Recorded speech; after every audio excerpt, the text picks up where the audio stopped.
અમદાવાદમાં ગેરકાયદેસર વ્યાજખોરી અને લોખંડી હાથથી વસૂલાત કરવા માટે કુખ્યાત બનેલી મસ્તાની ગેંગનો વધુ એક કૂર ચહેરો સામે આવ્યો છે। સરખેજ પોલીસે આ ગેંગના મુખ્ય સાગરીત અને રીઢા ગુનેગાર ભાવેશ રબારીની ધરપકડ કરી છે।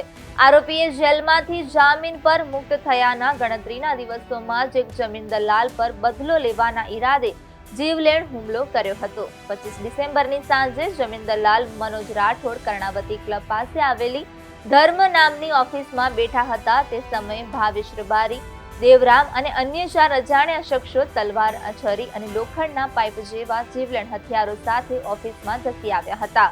હુમલાખોરોએ મનોજ રાઠોડ પર તૂટી પડી પેટ, હાથ, કમર અને પગના ભાગે ગંભીર ઈજાઓ પહોંચાડી હતી। ગંભીર હાલતમાં રાઠોડને સારવાર અર્થે હોસ્પિટલ ખસેડવામાં આવ્યા હતા।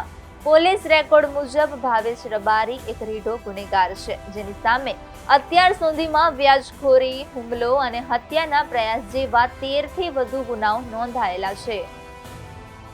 12/2025 રોજ એક ગુનો જાહેર થયેલો હતો।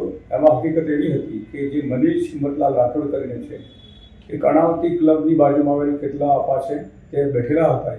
એ વખતે એક ગાડીમાં અજાણ્યા 4 માણસો આવેલા। એ પૈકી બળદેવભાઈ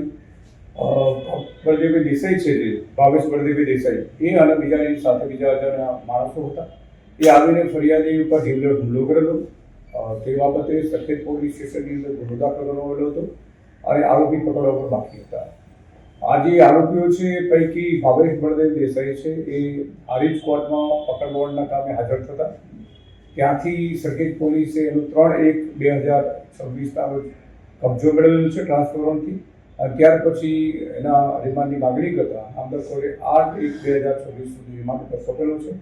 અત્યારે તપાસ ચાલુ છે।